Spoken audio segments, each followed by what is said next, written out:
আসসালামু আলাইকুম। আমি আলোচনা করব সমীকরণ। সমান চিহ্ন সংবলিত রাশিকে সমীকরণ বলে আমরা বোর্ডে লক্ষ্য রাখি।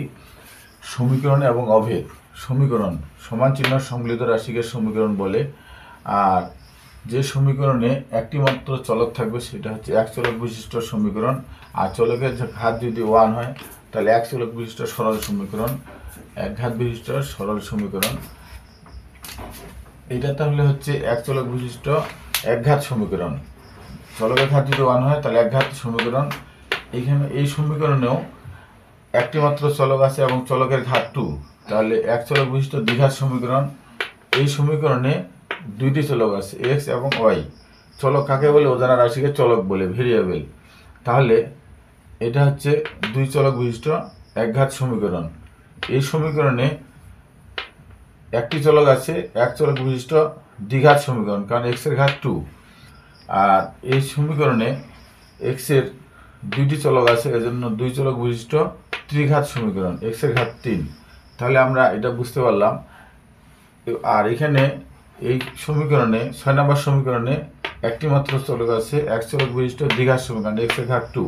তাহলে এটা আমরা বুঝতে পারলাম, এক্স এর ঘাত যত সমীকরণটি মূল হবে তত, অর্থাৎ চলকের মাত্রা যত তার মূল বা বীজ বা সমাধান আসবে তত। আমরা যদি এটা মিডিল টার্ম করি তাহলে এক্স স্কয়ার সমাধান করি, এক্স স্কয়ার মাইনাস 6 এর গুণনীয় হচ্ছে 2 আর 3, তাহলে -3x - 2x + 6 = 0।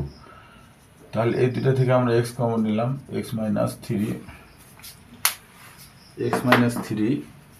আর এখান থেকে -2 কমন নিলাম, তাহলে x - 3 = 0।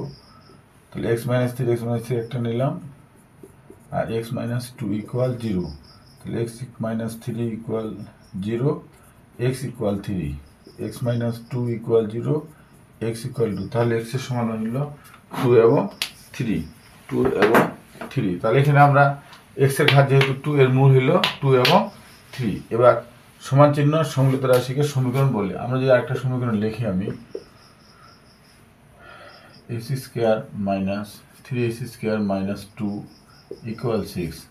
এখানে লেফট সাইড যদি আমরা দিই 3x² - 2, এখানে আমরা বুঝতে পারতেছি যে এখানে এই সমীকরণে যদি আমরা সমাধান করি x² - 5x + 6 = 0। আমরা শুদ্ধ পরীক্ষা যদি করি লেফট সাইড x² - 5x + 6, তাহলে x এর মান কি বসাবো? 2, 2² - 5 × 2 + 6, 4, 5 × 2 = 10 + 6, তাহলে 6 × 4 = 10 - 10 = 0, ডান পক্ষ 0।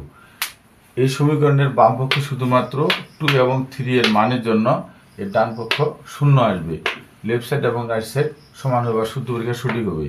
তাহলে যে সমীকরণে শুধু একটি বা দুইটি বা একটা নির্দিষ্ট মানের জন্য বাম পক্ষ এবং ডান পক্ষ সমান হয় সেই সমীকরণটাকে আমরা ইকুয়েশন বা সমীকরণে বলবো। কিন্তু অভেদ কাকে বলবো?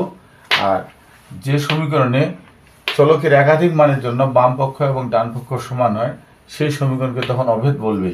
যখন এখানে এ ও বির আমরা যদি এর মান 1 দিই, বির মান 2 দিই, তাহলে কত আসতেছে?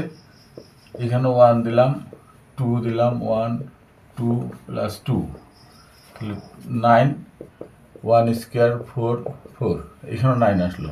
তাহলে আমরা বুঝতে পারলাম যে এ এবং বি এর মান 1 2 মানের জন্য এইভাবে আমরা এ ও বির একাধিক মান দিয়েও বাম পক্ষ ডান পক্ষ নিয়ে সমান নিয়ে আসতে পারি। এবার আমি 2 এবং 3 যদি দিই তাহলে কত হবে? পাশে 25, এখানে 2 দিলাম, তাহলে 2 × 2 × 3 + 3², 2 দুগুণে 4, 2 দুগুণে 4, 3 4 12, এই পাশে হইল 25। তাহলে এখানে এই সমীকরণ, এটা সমীকরণ, কারণ সমান চিহ্ন সম্মিলিত রাশিকে সমীকরণ বলি। যে সমীকরণে চলকের এ ও বি চলকের একাধিক মানের জন্য বাম পক্ষ এবং ডান পক্ষ সমীকরণ সমান হয়, তাহলে সেই সমীকরণটাকে তখন আমরা অভেদ বলবো।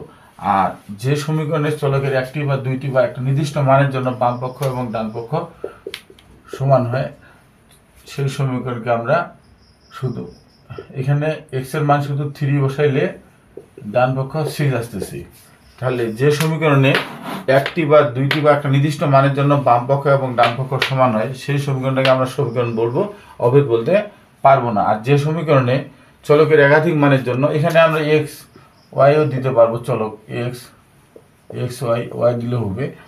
তাহলে যে সমীকরণে চলকের একাধিক মানের জন্য বাম পক্ষ এবং ডান পক্ষ সমান হয় সেই সমীকরণকে তখন আমরা অভেদ বলবো। বীজগণিতের যত সূত্র উপপাদ্য আছে, সূত্র অনুসিদ্ধান্ত উপপাদ্য আছে, সবগুলোকে আমরা অভেদ বলবো। আর অভেদের ক্ষেত্রে আমরা এই চিহ্ন ব্যবহার করব, আর সমীকরণের ক্ষেত্রে এই চিহ্ন। যেহেতু সকল অভেদকে সমীকরণ বলা যায়, সেক্ষেত্রে আমরা এই চিহ্নটাও অভেদের ক্ষেত্রে ব্যবহার করে থাকি। যেমন এই একটা সমীকরণ, এখানে x square minus y square দিলাম, a square minus b square সমান এ প্লাস বি গুণের সূত্র, উৎপাদক নির্ণয়ের গুণের সূত্র। সেক্ষেত্রে আমরা এখানেও যদি আমরা ধরলাম এখানে 4 দিলাম, 4 স্কোয়ার 3 স্কোয়ার, রেজাল্ট চাচারে 16 থেকে 9 বাদ দিলে 16 বিয়োগ 9, 9 সাথে 16, 7 আসতেছে। এই পাশে আমরা এখন দেখি 4 যোগ 3, 4 বিয়োগ 3, 4 3 7 ইন্টু 1, তাহলে 7 আসলো। তাহলে আমরা বুঝতে পারলাম। এবার আমরা যদি অন্য কিছু, তাহলে আমরা এ বি বা এক্স ওয়াইয়ের পরিবর্তে এক্স এর পরিবর্তে 4 দিলাম, ওয়াই পরিবর্তে 3, এক্স এর পরিবর্তে 4 দিলাম, ওয়াই পরিবর্তে 3, 4 3 7, 4 থেকে 3 বাদ দিলে 1, তাহলে বাম পাশেও 7 ডান পাশেও 7। এখানে আমরা যদি আবার এক্স ওয়াইয়ের মান অন্য কিছু দিই, তবুও এই সমীকরণটি বাম পক্ষ এবং ডান পক্ষ সমান হবে। এবার 5 দিলাম আর এখানে 3 দিলাম, 5 যোগ 3, 5 বিয়োগ 3, তাহলে 5 5 25 বিয়োগ 9, 5 3 8, 2 আর 2 16, এই পাশেও 16। তাহলে আমরা বুঝতে পারলাম যে সমীকরণে চলকের একাধিক মানের জন্য বাম পক্ষ এবং ডান পক্ষ সমান হয় সেই সমীকরণে তখন আমরা অভেদ বলবো। বীজগণিতের যত সূত্র অনুসিদ্ধান্ত উপপাদ্য সবগুলো হচ্ছে অভেদ। আর যে সমীকরণে চলকের একটি বা দুইটি বা একটা নির্দিষ্ট মানের জন্য বাম পক্ষ এবং ডান পক্ষ সমান হয় সেই সমীকরণকে আমরা সমীকরণে বলবো, অভেদ বলতে পারবো না। ক্লাসটি উপভোগ করার জন্য সকলকে ধন্যবাদ। আসসালামু আলাইকুম।